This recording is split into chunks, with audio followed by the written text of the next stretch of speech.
Hey everybody, this is Jeff with Zama Carburetors. Today I want to show you how to install a rebuild kit on a rotary carburetor. There's a lot of misinformation about rotary carburetors I see on the internet. I hope to clear some of that up today. Before you can put a rebuild kit in, you need to be sure of your model number to determine the correct rebuild kit. The model number will always be located in the upper left-hand corner under the rotor cover. The throttle cable usually goes in on that end of the carburetor.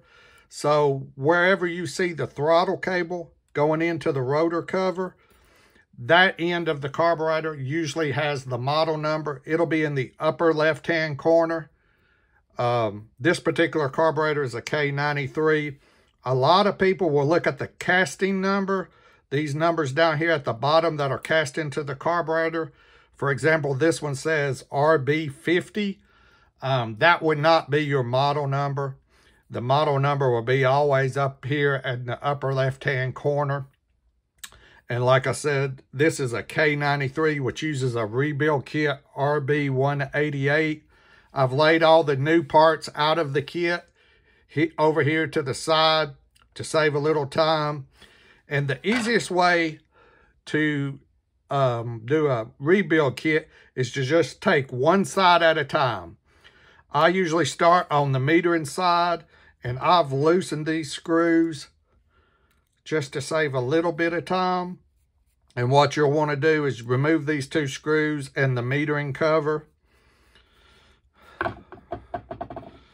So once I get these two screws out, I will remove the metering cover. The gasket and diaphragm is directly below it. I'll set those to the side. Inside here, you'll see that you have a metering lever, a pin that holds it down, a screw that holds the pin down, and a spring underneath.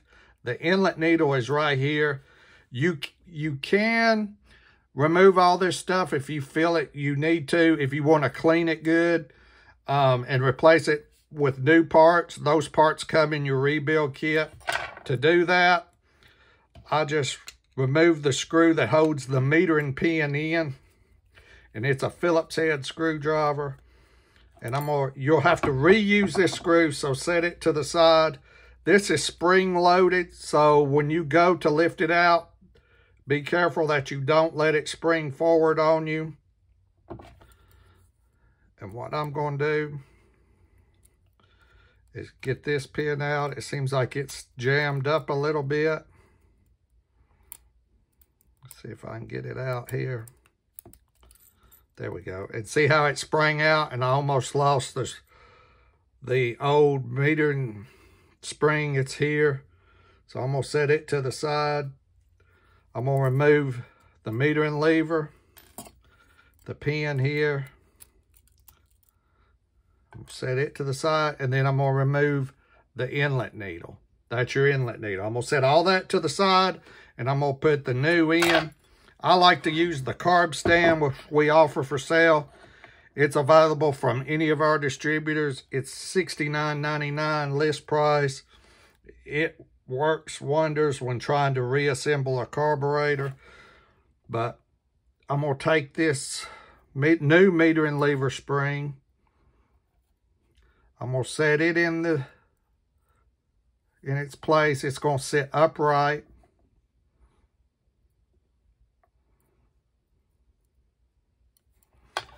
I have run the pin through the metering lever, and then the inlet needle I have placed on the forked end. And what I want to do is try to slide all this into the carburetor at one time. Is the easiest way. As I slide it in, it'll press that metering spring down.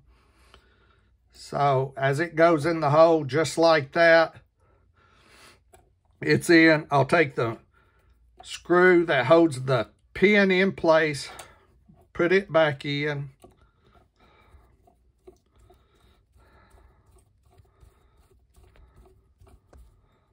Tighten it.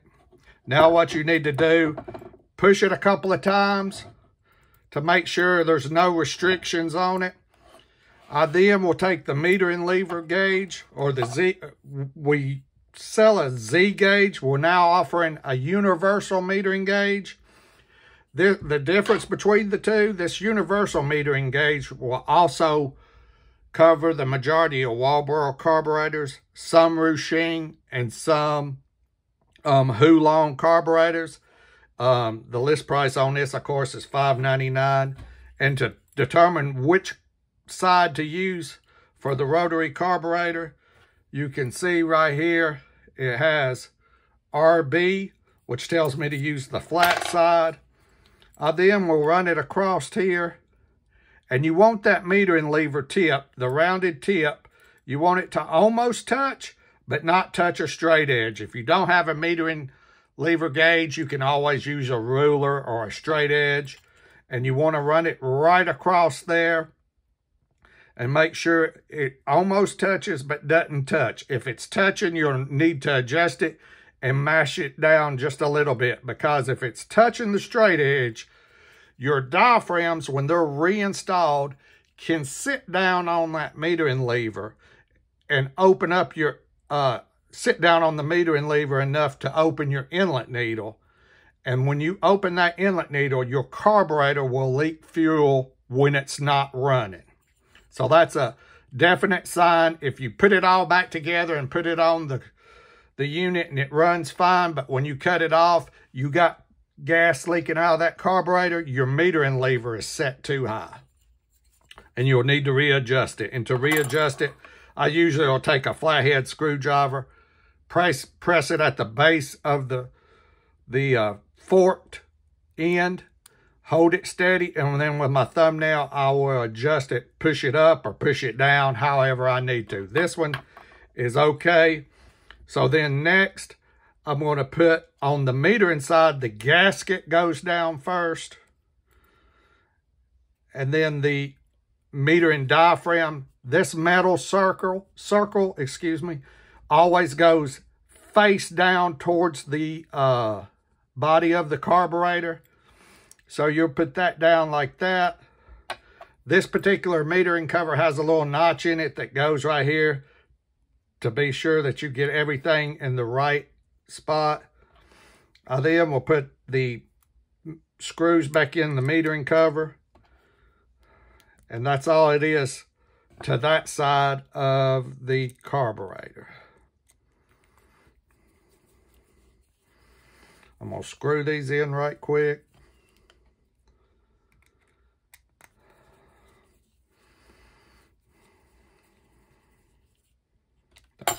Now the next thing I want to do, I'm going to just go to the next side, which is your pump side. Again, I've loosened these screws just to make it a little bit quicker. And I'm going to take these out. And on this side, particular side, you have a primer back. You have your gasket, or you have your diaphragm gasket, primer base assembly, your primer bulb, and then a primer bulb retainer. And you're just going to remove these.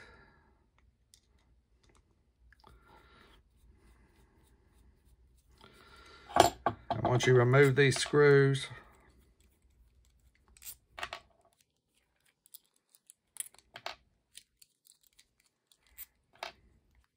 move the retainer. I'm going to set it to the side, pop the bulb off. Now here, on these particular carburetors, there's usually a screw right here that's holding this primer base down. You'll need to take it out, and you'll need to reuse this particular screw when you reassemble. So I'm going to take that out. Let's see. Let me get that on out of there. Set that right there. Then this pops right off. As you can see, the diaphragm goes against the body of the carburetor, and the gasket is right there. I'm going to remove those.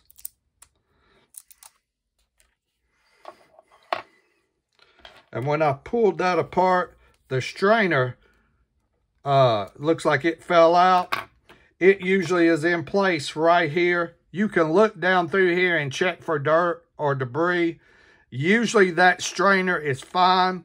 You get one in your rebuild kit.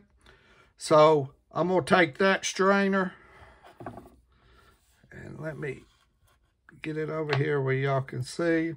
And if you have dirt or debris in the strainer here, when you pull the primer base assembly off, you'll want to remove it, which is just a matter of putting a little pressure to the side and popping it up and pulling it out. When you go to reinstall the new one, lay it right here like so. I'm going to use the end of this little small screwdriver. It's a rounded end. You can use a pencil, something like that, and it'll just pop it down in there as so. I'll make the adjustment so that you want it flat around the edges and smooth. And then once that's done, you'll want to put your diaphragm down first, as so. Then your gasket.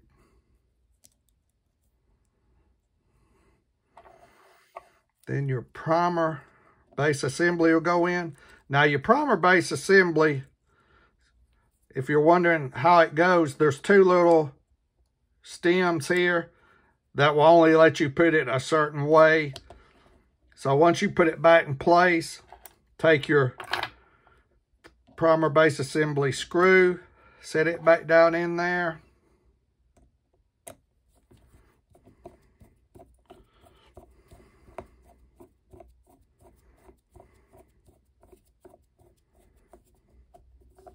Screw that down. You want to place back your primer bulb. Put that on. Your retainer back on. Slide your screws in.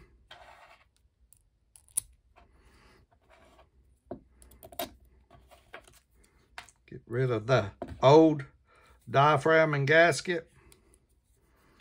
I'm going to screw these back on. And I always go diagonally when I'm putting these back on. It seems like it makes it a little bit easier.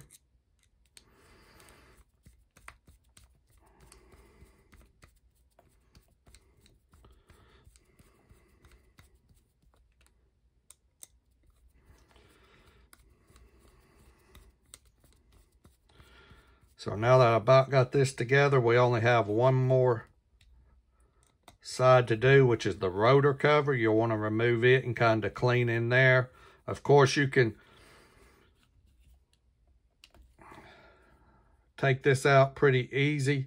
So you're going to have usually 3 or 4 screws. There's 3 here and 1 underneath here near the model number. So I always take this one out first just because I don't try to pull it out and forget about it.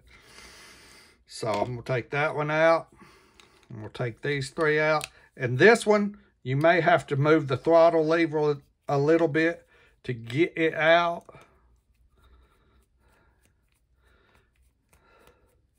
And hold it with your thumb while you're taking that screw out. Set that to the side. Then you have this one. And I've loosened these earlier, as I said, so just to save just a little bit of time. Now, before you remove this rotor cover, what you need to know is there is a roller guide. And this came in the kit. This roller guide, this particular kit has a roller guide. And that is this little tiny light bushing that fits over a pin. And I'm going to show you where it goes because we're going to replace it. So when you go to, you just hold the body of the carburetor and this rotor cover will come out and slide out just like that. Now, the roller guide is right here. And I'm going to take it off so that you can see. I've had a lot of people over the years pull this roller cover off and have it at an angle at the side, say, or upside down. And as you see, I don't know if you've seen that or not, but the roller guide dumped right out of the carburetor when I turned it up just slightly. And there is where the roller guide went. Usually you can go down in here and you can spray this out. I wouldn't spray directly. There's a check valve in the very bottom of this stem. So you don't want to spray directly in there, but you can spray at an angle if there's any dirt or debris in there and clear it out. I wouldn't blow air in there. I'd let it dry. There's a flat side to this plastic tube that lets gas out, and you want to be sure it's clear. Once you've done all that, you can put the new roller guide in. And all it is you're going to, as you can see, it's just a little bushing, and it's going to slide right over this pin. And I'll see if I can do it while I can do it where you can see.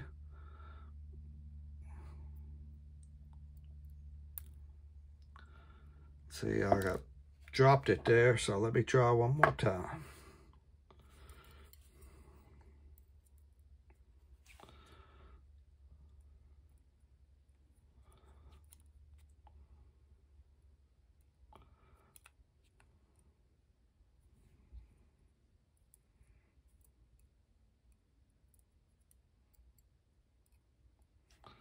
So I had to angle it a certain way. See how I slid that on there?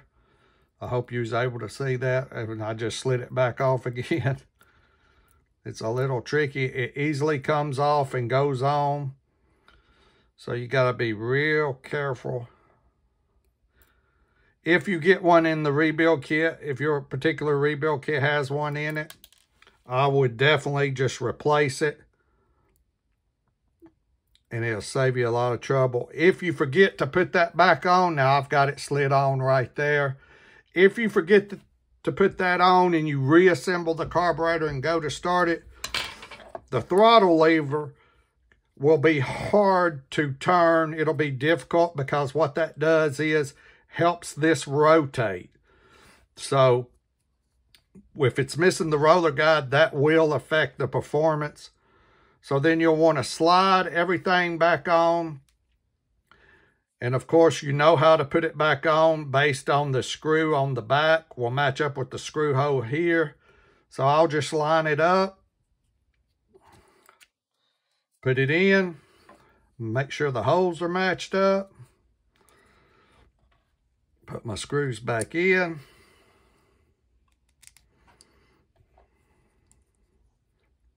Let me screw these down first.